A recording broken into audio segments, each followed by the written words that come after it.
Hello, everybody. How you doing tonight? Pleased to meet you.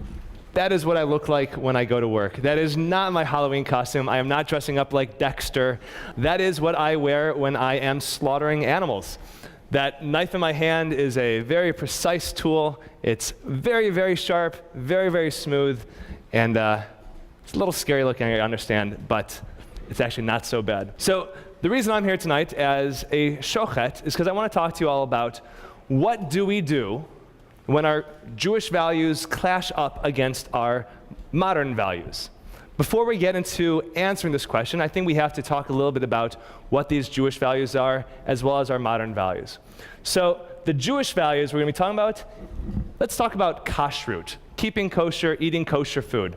Well, the Torah gives us a list of animals that are acceptable to eat. When we talk about livestock or wild game, the animals have to have split hooves, they have to chew their cud. Think about animals like cows or goats or giraffes even. People always say, giraffes, they're not kosher. We don't know how to cut them. That is complete hogwash, which is not kosher. Giraffe, actually, it's like throwing a stone against the side of a wall. It's a huge neck. You can cut anywhere. The only problem is if you open it up and you find a bunch of blemishes on the lungs, you're out about $20,000, if not more. So unless you have a good friend who's willing to buy a non-kosher giraffe from you. We then have fowl, different birds, poultry. There's a list of them in the Torah, as well as pretty much the general idea is that they cannot eat carrion. They cannot be scavenger birds. So the birds we can eat are birds such as chicken and turkey, squab or quail, really tasty stuff. But that's not just it. It's not just about what type of animals we can eat. They have to be slaughtered properly. That's where I come into the scene. I've trained actually in Israel. I was living in studying in a Haredi community, and I'm actually certified by the Israeli rabbinate, and I'm actually teaching other people how to do kosher slaughter the proper way. And then the final step is we have to remove all the blood. We've all seen kosher salt. We all talk about kosher salt. What is kosher salt? Kosher salt is to actually get the blood out of the animal. If you had a really fine grain table salt, that salt would actually be absorbed into the meat itself. If you had a really heavy grain coarse salt, it would actually not suck the blood out of the meat. So instead, kosher salt is the perfect size. And that's why we have kosher salt. And a lot of people like it because it's such a good size salt. So we have to talk a little bit about the kosher industry. People like me, professional shochets, who actually do this all the time, they are really, really skilled. If you go into a factory, most industrial kosher factories, they're actually shechting one chicken every 2 seconds. That is enough time to take the bird from somebody, get it in place, do the cut, make sure the cut was kosher, and get rid of the bird. And it's just that for a very long time. So you guys can do the math. One bird every 2 seconds, that's 30 chickens a minute, which is 1,800 birds an hour, right? That's one person is killing 1,800 birds an hour in an industrial kosher factory. Okay, so let's really do the math now. In a normal setting, you will have 1,800 birds an hour, maybe about working a 6-hour shift. This could be a little bit longer, but you have some breaks in there. And then you have 5 to 15 shochets working on line, so let's say 10. How much is that? For one shift, that's over 100,000 birds. In one day, 27 million a year. 27 million birds a year in a normal kosher facility. That's if you assume only one shift a day. People might be working more. They might have people working around the clock. So 27 million chickens sounds pretty scandalous. That's not where the scandals end in the kosher industry. We've all heard a lot about unfair treatment of animals and of workers, as well as trying to pass off meat as being kosher, which in fact is not kosher. It's not good. Except the non-kosher industry is not much better. They have much more efficient killing practices. They use electrocution and shocking.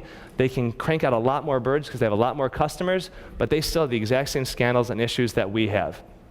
Okay, so that's the Jewish values. That's kind of where it all comes from. But obviously this clashes up against our modern values. So what exactly are our modern values? We care about eating ethically. So what does that mean? It means eating organic, grass-fed, pasture raised. We want our animals to be hormone and antibiotic free. We want our meat to come from local areas. Locals usually talking about 150-mile radius, because more than that, it's too large of a carbon footprint. And then we also care about animal cruelty. We want the animals to be treated well. These all sound like really nice modern values. Turns out they're actually Jewish values as well. We have tsar balei chaim, causing undue harm to animals. We also have kavod habriot, having respect for all of creation. Lots of other Jewish values talk to these modern values as well. So we have to actually do something with these values. Which brings us back to our question, what do we do when the Jewish values clash up against our modern values? Well, we have to make this decision.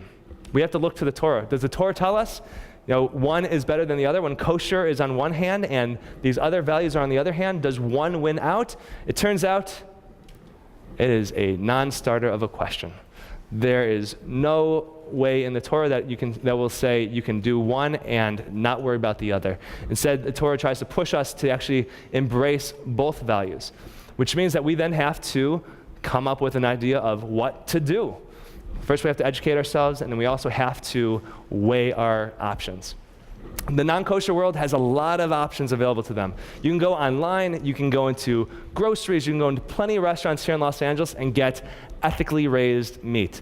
You can go to Whole Foods. There's a great store up on Fairfax called Lindy and Grundy. It was started by two women who are butchers. They sell organic, pasture-raised, local meat. It's just not kosher, so it doesn't really do us much good.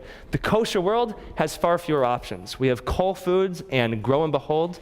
Both are located on the East Coast, which it takes a lot of carbon to get over here to the West Coast.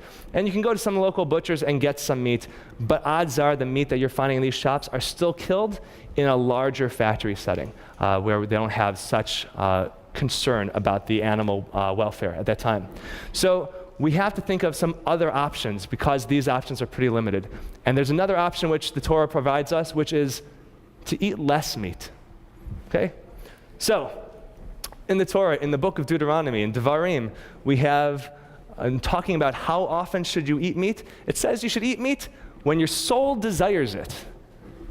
Okay? It's kind of random. When your soul desires it. And also you should eat it like the deer and the gazelle are eaten.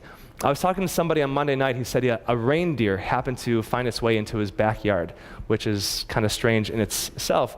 And the reindeer said it took them 3 hours to catch the deer, to tie it up, and then to slaughter it. They were not doing kosher slaughter. But right, that's 3 hours just to catch it. Then you take into consideration the amount of time it takes actually to slaughter, and to skin it, and to gut it, and to finally prepare it and kosher it, everything you need to do. It is a huge burden to do. So essentially what the Torah is telling us, if it's going to be such a burden to do this, that you're not really willing to go forward with it, and it's not worth it for you to eat meat, that should be the attitude that you bring every time you are eating meat. It's not about going to the store and just saying, oh, it's a piece of meat on styrofoam wrapped in plastic. Think about going to the Trader Joe's and picking up that Empire meat and thinking about, would you be willing to do this? And if not, then maybe the Torah is saying that you shouldn't actually be eating meat. Okay, that's a pretty high standard that really none of us can live up to. So the rabbis come around and they say, well, let's come up with a better idea. And the better idea is they say, well, the Rambam says, at least, it's sufficient for somebody to eat meat only on Shabbat. And another position of the Rambam is, and Rambam's writing around 1100, of the Common Era, says a wealthy person who could afford to eat meat every day, even 3 meals a day, they should just eat less than they can afford to do. Okay, so the idea is just trying to hold back from eating. The Aruch HaShulchan, which was written about 100 years ago in Europe, says that some people vow to eat meat only on joyous days. So that could be Shabbat, that could be Rosh Chodesh, the first of a new month, that could be holidays, whatever. It turns out I have a friend named Rabbi Aaron Potek who coined a great term because he was eating this way and he wanted to come up with a really quick and cute way to say what it is. He calls it mushi. Mushi stands for meat only on Shabbat, happy occasions, and Yom Tov.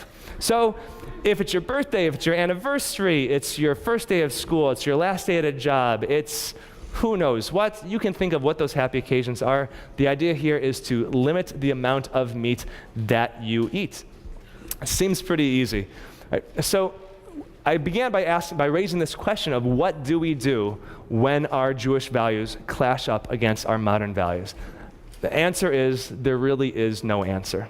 The Torah is here and the Jewish tradition is here to push us. We are constantly being pushed to be mindful and to think and to make really challenging decisions. We have to weigh all the different options that are in front of us, and the whole point is just to be mindful. So thank you so much.